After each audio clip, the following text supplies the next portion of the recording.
ხელოვნური ინტელექტის ბატონობა გარდაუვალია, ან ასე მაინც გითხრეს.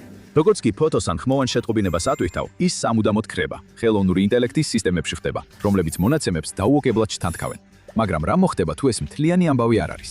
ამ წუთებში ციფრული აჯანყება მიმდინარეობს. მახეები იგება იმ მონაცემებში, რომელზეც ეს მოდელები არიან დამოკიდებული.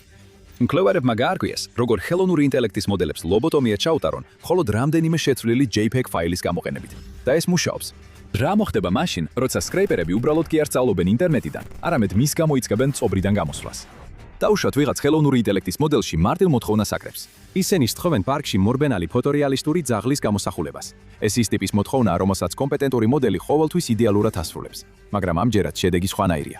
ხეხები სწორად არ არის შეერთებული. დამატებითი სახსრები ჩნდება იქ, სადაც არ უნდა იყოს.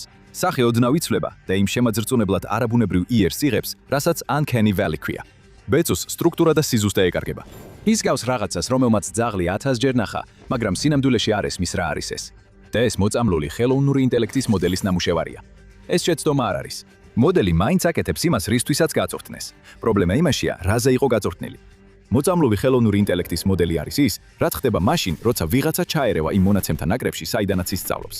მათ წვრთნის პროცესში ჩასვამენ მანიპულირებულ ან შეცდომაში შემყვან მაგალითებს, რათა მოდელმა არასწორი კანონზომიერებები აითვისოს. არავის სჭირდება რაიმეს გატეხვა ან სისტემაში შეღწევა. ხატრები და შემოქმედები უბრალოდ აქვეყნებენ თავიანთ ნამუშევრებს ინტერნეტში, როგორც ყოველთვის, და შემდეგ მოდიან სკრეიპერები. ესენი არიან ავტომატური ბოტები, რომლებიც ინტერნეტში დაძვრებიან და ვებგვერდებიდან უზარმაზარი რაოდენობის სურათებს, ტექსტებს, დებსა და აუდიოს აგროვებენ. მათ არ ესმით რას აგროვებენ. ისინი უბრალოდ ყველაფერს აგროვებენ, რათა ხელოვნური ინტელექტის მოდელებისთვის სასწავლო მონაცემთა ნაკრებები შექმნან. სწორედ აქ იწყება პრობლემა. ამ ჩვეულებრივ კონტენტთან ერთად აგროვებენ მოწამლულ მაგალითებსაც. იმ მომენტში არაფერი ჩანს არასწორად. მახე მხოლოდ შემდეგი სასწავლო ციკლის დროს იჩენს თავს. ჩიკაგოს უნივერსიტეტის გუნდმა ეს თეორია პრაქტიკაში გამოსცადა. მათ Stable Diffusion's დაახლოებით 50 შეცვლილი ძაღლის სურათი მიაწოდეს და შემდეგ ხელოვნური ინტელექტის მოდელი ამუშავეს. თითქმის მაშინვე სურათები დამახინჯდა. თითოეულ მათგანში რაღაც არასწორი იყო. გუნდი მუშაობას აგრძელებდა. როდესაც დაახლოებით 300 მოწამლულ სურათს მიაღწიეს, მოდელმა კატის სურათების შექმნა დაიწყო. მოდელი მილიარდობით სურათზე სწავლობს, მაგრამ თითოეული ცნებისათვის, მაგალითად ძაღლისთვის, რეალურად მხოლოდ რამდენიმე 1000 სურათს ეკრიბნება. თუ მცირე ნაწილს გააფუჭებ, ყველაფერი იწყებს დაშლას. მილიონობით ცუდი ფაილი საჭირო არ არის. სწორი სურათების 1%-ზე ნაკლები გჭირდება. თავარია, სწორ ცნებაზე იყოს მიმართული. ეს მოდელები იზოლირებული არ არის. ისინი ამუშავებენ Midjourney-ს, DALL-ის და სურათების ინსტრუმენტებს, რომლებიც თქვენს ტელეფონშია ჩაშენებული. ასე რომ, თუ ერთი სისტემა დაზიანდება, შედეგები არ რჩება შეზღუდული. ისინი ვრცელდება.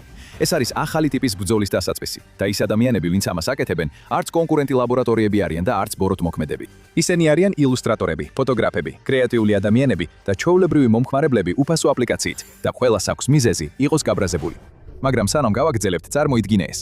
შენ ყოველდღე ონლაინ ხარ. ამოწმე ბელპოსტას, ხსნი რამდენიმე აპლიკაციას, ეძებ ინფორმაციას, უყურებ ვიდეოებს. შეიძლება ეს ყველაფერი მოგზაურობის დროსაც კი აკეთო და შენთვის ეს სრულიად ნორმალურად გეჩვენება. მაგრამ კულისებში შენი ინტერნეტ პროვაიდერი, რეკლამამწოდებლები, ქსელის ადმინისტრატორები და ზოგჯერ თვითონ მთავრობებიც კი შეუძლიათ საკმაოდ დეტალური სურათი შექმნან იმის შესახებ, რას აკეთებ ონლაინ. ეხლა რომ ნათელი იყოს, არც ერთი VPN ვერ დაგიცავს ყველაფრისგან. მაინც გჭირდება გონიურულად მოქცევა ინტერნეტში. არ დააკლიკო საეჭვო ბმულებზე, არ გადასცე პირადი ინფორმაციას საეჭვო ელპოსტებს და ნამდვილად არ ენდო ეგრეთ წოდებული ნიგერიის პრინცს. მაგრამ კარგი VPN არის კონფიდენციალურობის მნიშვნელოვანი ფენა, რადგან კონფიდენციალურობა არ უნდა იყოს რაღაც, რაზეც მხოლოდ მაშინ ფიქრობ, როცა რაღაც არასწორად წავა. ეს უნდა იყოს ნაგულისხმევი. და სწორედ ამისთვის არის Proton VPN შექმნილი.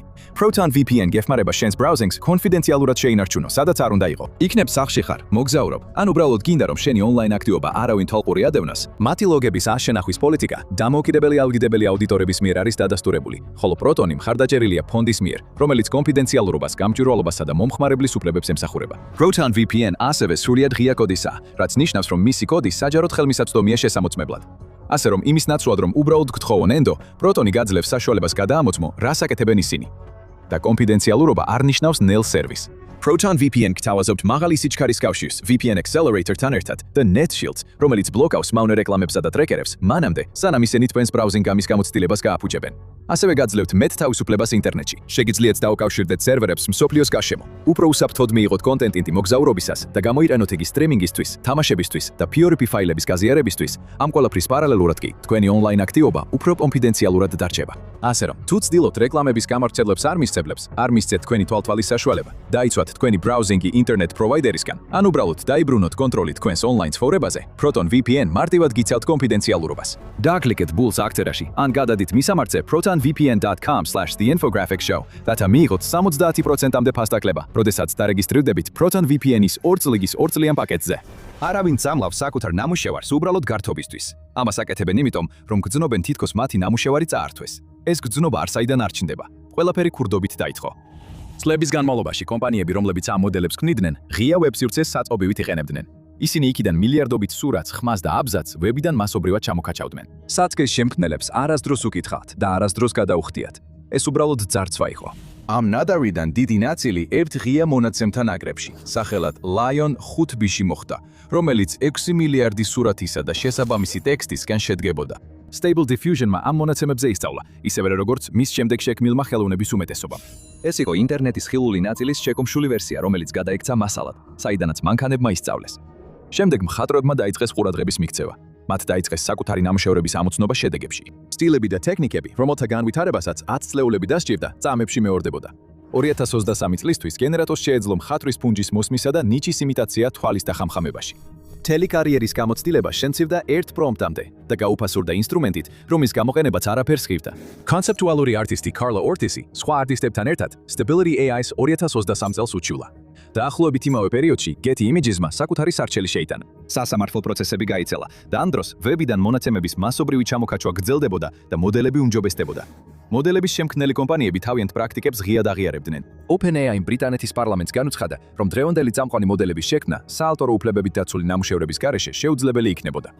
მართალია არსებობდა უარის თქმის ფორმები, მაგრამ პასუხისმგებლობა შემოქმედზე გადადიოდა. ნებართვის წინასწარ მოთხოვნის ნაცვლად ხელოვანებს თითოეულ მოდელის ფაილის მოთხოვნას ცალ-ცალკე უნდა მიეგნოთ და იმედი ქონოდათ, რომ მათ პატივს სცემდნენ. ძალაუფლების ბალანსი დეველოპერებთან დარჩა. ამიტომ ხელოვანებმა ადაპტაცია მოახდინეს. ჩვეულებრივი ატვირთვები იარაღად იქცა თითო ფაილის სახით. 2023 წელს ჩიკაგოს უნივერსიტეტმა გამოუშვა პროგრამა სახელად Glazy, რომელიც პირდაპირ ხელოვნური ინტელექტის მოდელებზე იყო მიმართული. ხელოვნური ინტელექტის მოდელში ხელოვანის სახელს თუ ჩაწევთ, ის შექმნის ნახატს ამ კონკრეტული სტილისა და მის მიერ შესწავლილი მონაცემების მიხედვით. Glazy ამას ცulis. ის მუშაობს იმით, რომ იტანებს კომპიუტერის მიერ გამოსახულების აღქმის თავისებურებას. ხელოვნური ინტელექტისთვის ნახატი, სინამდვილეში ნახატი არ არის. ეს არის რიცხვების სერია, რომელიც ქმნის სტილსა და სტრუქტურას. Glazy ამ რიცხვებს ოდნავ ამახინჯებს. ეს ძალიან შეუმჩნეველია, რაც ისეთი, რაც ადამიანის თვალისთვის უხილავია, მაგრამ მანქანა სწავლობს ამ დაფარულ ინფორმაციას. ეს მუშაობს როგორც ოპტიკური ილუზია. ორი დამთვალიერებელი შეიძლება ერთსა და იმავე გამოსახულებას უყურებდეს და სრულიად განსხვავებულ რამეს ხედავდეს. ამ შემთხვევაში დამთვალიერებლები ხარ შენ და მანქანა. შენ ხედავ შენს ნახატს ზუსტად ისე, როგორც იყო განზრახული. მოდელი კი რაღაც სხვას ხედავს. ზეთის საღებავით შესრულებული ნახატი შეიძლება ნახშირით შესრულებულად მოეჩვენოს. აკვარელი შეიძლება სრულიად სხვა ტექნიკად აღიქვას. ვიზუალური სტილი, რომელსაც სკრეიპერი სწავლობდა, ფაქტობრივად შეიცვალა. ეს ამბავი სწრაფად გავრცელდა და Glazy-ის ჩამოთურქების რაოდენობამ უკვე 6 მილიონს გადააჭარბა, მაგრამ არსებობს შეზღუდვები. Glazy შეეძლო სტილის დამავა, მაგრამ ვერ შეეძლო თვითონ გამოსახულების წაღების შეჩერება. და ყოველ ჯერზე, როცა ადამიანები გამოსახულების შეცვლის ახალ გზას პოულობდნენ, სკრეიპერები უკეთესი მეთოდებით ბრუნდებოდნენ მის აღსადგენად. ეს იმას გავდა, რომ სულ მხოლოდ დაცვაში თამაშობ. შემქმნელებს სჭირდებოდათ რაღაც, რაც ამ ბრძოლას დაასრულებდა. მათ სჭირდებოდათ შხამიანი აბი. ეს 2024 წლის იანვარ-გამოცში გამოჩნდა მას Nightshade ერქვა. ჩიკაგოს უნივერსიტეტის კიდევ ერთი პროდუქტი იყო. მას ერთი მიზანი ჰქონდა: დაინფიცირებინა. სურათი, რომელიც Nightshade-ში გაივლის როგორც ადამიანის თვალისთვის, ისე მანქანისთვის ის სრულიად ნორმალურად გამოიყურება, მაგრამ ის ტროას ცხენივითაა. თუ მანქანა ამ ერთ სურათზე გაწურთნას დაიწყებს, მოდელი უაზრობებს სწავლობს. შედეგები თითქმის სასაცილოა. ქუდები ტორტებად იქცევა, ხელჩანთები ტოსტერებად და მანქანა ძროხად იხატება. არტისტებისთვის და შემოქმედებისთვის ეს შურისძიებას ჰგავდა. წლების განმავლობაში ხელოვნური ინტელექტის კომპანიები ხელოვნების ნიმუშებს აგროვებდნენ თავიანთი მოდელების გასაცურთმელად. ახლა კი ის, რასაც ირებდნენ, შეიძლება მათ წინააღმდეგო შემოტრიალებულიყო. მოთხოვნა მყისიერი იყო. Nightshade-მა მხოლოდ 5 დღეში 250,000 ჩამოტვირთვას მიაღწია. უნივერსიტეტის სერვერები ტრაფიკისგან ვერ უძლებდნენ. მისი შემქმნელი გუნდი იძულებული გახდა სარეზერვო ჩამოტვირთვის ბულები დაედო, რადგან ათასობით ადამიანი ცდილობდა მის მიღებას. უმეტესობა ფიქრობდა, რომ ეს ჰაკინგის ერთ-ერთი ფორმა იყო. ასე არ არის. არც ერთი firewall-ი არ ირღვევა და ეს ინსტრუმენტი არც ერთ კომპანიის სერვერს არ ეხება. მკვლევარები ამას ადვერსარიულ მანქანურ სწავლებას უწოდებენ. მაგრამ უფრო მარტივად რომ ვთქვათ, Nightshade მანქანებისთვის ჯადოსნური ხრიკია. მოდელს გარედან არ ესხმიან თავს. ის მოტყუებულია და საკუთარ თავს არასწორად ასწავლის რაღაცას. შემდეგ კი ამ შეცდომას ისე ენდობა, თითქოს სიმართლეა. პროცესის დასაწყებად ბევრი არაფერია საჭირო. ASZ-ზე ნაკლები სპეციალურად შექმნილი სურათი საკმარისია, რომ მოწამოს ერთი კონკრეტული კონცეფცია, წამყვან AI მოდელში. და თუ Nightshades Glaze-თან ერთად გამოიყენებთ, იგივე სურათი შეიძლება ერთდროულად დამალოს არტისტის სტილი და მოწამლოს სასწავლო მონაცემები. მაგრამ ეს შედეგები მოდელებიდან მოდის, რომლებსაც მკვლევრები უშუალოდ ამოწმებდნენ. უფრო დიდი AI სისტემების შესწავლა უფრო რთულია და ამ კომპანიების გარეთ არავინ იცის ზუსტად, რამდენად მოწყვლადები არიან ისინი. მაგრამ ეს ნამდვილად არ არის მთავარი საკითხი. Nightshade-მა ეს იდეა თეორიიდან რეალურად მოქმედ რამედ აქცია. ზიანი არც იზოლირებულად რჩება. თუ ძაღლის კონცეფციას მოწამლავ, მასთან დაკავშირებული იდეებიც, როგორიცაა ჰასკი, ლეკვები და მგლები, შეიძლება მასთან ერთად დაიწყონ გადახვევა. ზოგიერთ თესში მკვლევრებმა ასობით დაზიანებული სურათი მიაწოდეს ერთ მოდელს, სანამ ის თითქმის ვეღარ ქმნიდა ამოსაცნობ გამოსახულებებს. და სწორედ აქ, ეს უკვე მხოლოდ თავდაცვა აღარ იყო.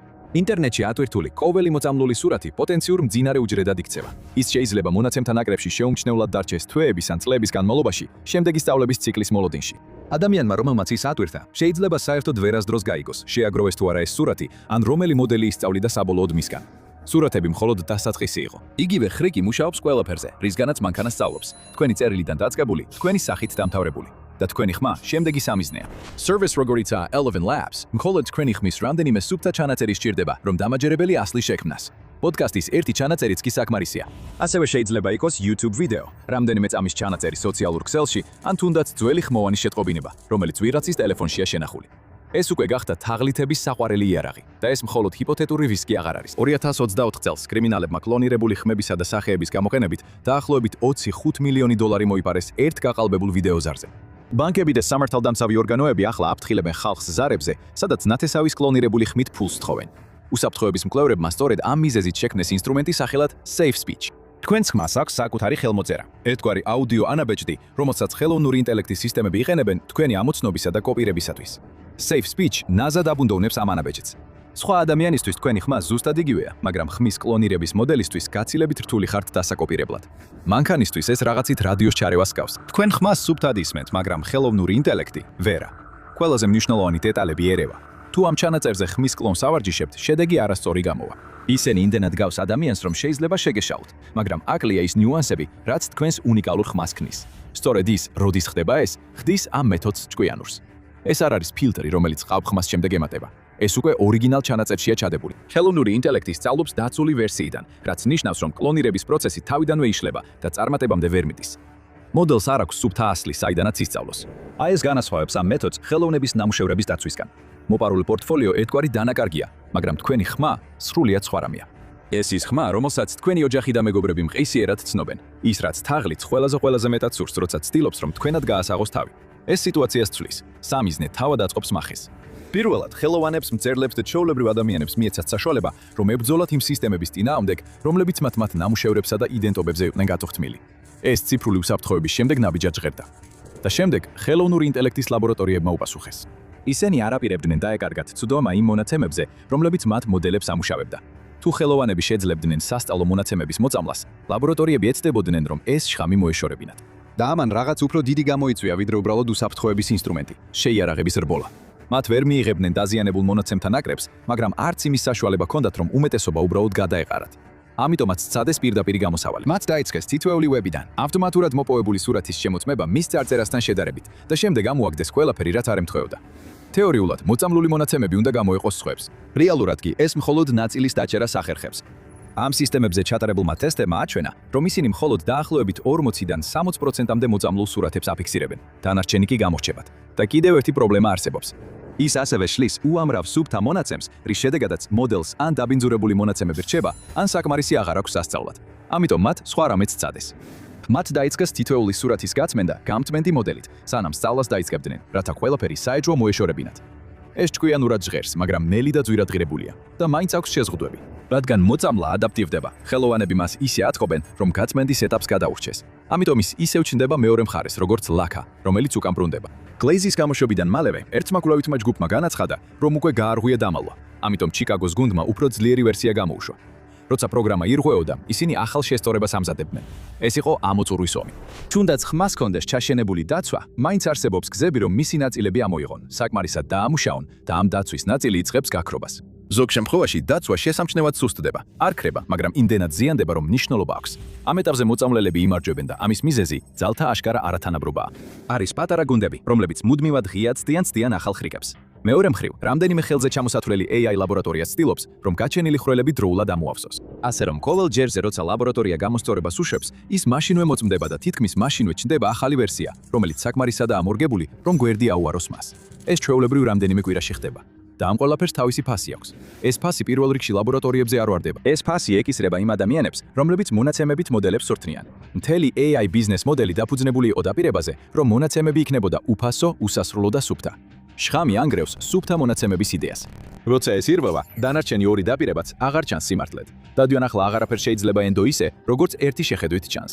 დაშხამებული ფაილი ზუსტად ისეთია, როგორიც ნამდვილი. არც წარწერაა და არც გაფრთხილება. ამიტომ ყველა მონაცემთა ნაკრები გადაიქცევა იმად, რაც ხელით ან სპეციალური ინსტრუმენტებით უნდა შემოწმდეს.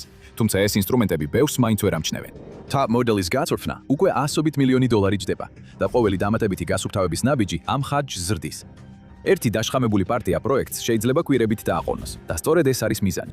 მიზანი არასდროს ყოფილა უბრალოდ ერთი მოდელის გაფუჭება გართობისთვის. მიზანი იყო, რომ მოპარული მონაცემები უფრო ძვირი გამოსულიყო ვიდრე შეძენილი. უკვე არსებობს ლეგალური და სუფთა მეთოდი, რომელსაც იყენებენ. Adobe-მ თავისი Firefly ინსტრუმენტი Midjourney-ის სურათებზე გაწვრთნა. Shutterstock-მა მსგავსი შეთანხმებები გააფორმა. თუ სუფთა და ხარისხიანი მონაცემები გინდა, ამისთვის უნდა გადაიხადო. ეს ინდუსტრიისთვის სერიოზული პრობლემაა. ინვესტორებმა ათეულობით მილიარდი ჩადეს ხელოვნურ ინტელექტში იმ იმედით, რომ მონაცემები ყოველთვის იაფი დარჩებოდა. ახლა ეს ფსონი აღარ ჩანს ასე საიმედოდ. დიდხანს არსებობდა რწმენა, რომ თუ რამეს ქმნიდი, ის შენ გეკუთვნოდა. სკრეიპერებმა ეს შეთანხმება ყველას დაუკითხავად დაარღვიეს. ხელოვნური ინტელექტის კომპანიები ისე იქცეოდნენ, თითქოს ადამიანური შრომა უფასო, უსასრულო და არავის საკუთრება იყო. ეს იყო თავდაპირველი შეცდომა. ნახატების სკრეიპინგის მსხვერპლი გახდა. ფოტოები გადმოიტვირთა, ხმები, სახეები, ვიდეოები უზარმაზარი რაოდენობით შეგროვდა. თუ რამე ინტერნეტში იყო, ეგონათ რომ მისი გამოყენება ყველას თავისუფლად შეეძლო. თანხმობა თითქოს არჩევითი იყო. ყველა სხვა ინდუსტრიაში საპირისპირო სტანდარტია. ფოტოგრაფი ბრენდს გამოსახულების გამოყენების ლიცენზიას აძლევს, სანამ ბრენდი მას გამოიყენებს. მუსიკოსები სემპლების გამოყენებაზე ნებართვას იღებენ, სანამ ტრეკი გამოქვეყნდება. ფილმის სტუდიებიც კი იხდიან თითოეული გამოყენებული სტოკ კადრისთვის. მილიონობით ადამიანის ნამუშევარი ისე მოექცნენ, თითქოს ის არავის ეკუთვნოდა. ეს ბრძოლა არტისტებმა შექმნეს. ეს იყო AI ლაბორატორიებისა და მათი ტრენერების საქმე. იმ წამს, როცა ნამუშევარი ნებართვის გარეშე წაიღეს, ბალანსი შეიცვალა. ამის შემდეგ ყველაფერი უბრალოდ რეაქცია იყო. ვერ ააშენებ იმპერიას იმ იდეაზე, რომ ადამიანები არაფერს წარმოადგენენ და მერე გაოცებული იყო, როცა იგივე ადამიანები წინააღმდეგობას გიწევენ და კითხულობენ, როგორ მუშაობს სისტემა. იმიტომ რომ პრობლემა არც კონტრაქტშია და არც პოლიტიკის გვერდზე. ის თავიდანვე ჩადებულია იმაში, თუ როგორ სწავლობენ მოდელები. აქამდე ყველა დაცვის მექანიზმი ცდილობდა თავაზიანად ეკონტროლებინა ქცევა საავტორო უფლებების შეტყობინებებით ან უარის თქმის ფორმებით, მაგრამ არც ერთი მათგანი რეალურად არ აჩერებდა მონაცემების შეგროვებას. ეს კი სხვა. პირველად, ერთ ადამიანს შეუძლია გავლენა მოახდინოს იმაზე, რას ისწავლის სისტემა შემდეგ და სისტემას აღარ შეუძლია ამის იგნორირება. როდესაც ადამიანები ხელოვნური ინტელექტის მონაცემების შემგროვებლებზე უპირატესობას იღებენ, ციფრული ქურდობა უფრო რთული ხდება, განსაკუთრებით თაღლითობებთან დაკავშირებით. მაგრამ ეს პირველი შემთხვევა არ არის, როცა ადამიანებს წინააღმდეგობის გაწევა მოუწიათ. ნახეთ, როგორ შეეშალათ თაღლითებს ადამიანები და რა ხდება, როცა კარმა თავისას აკეთებს. ან დააცკაპუნეთ ამ ვიდეოზე.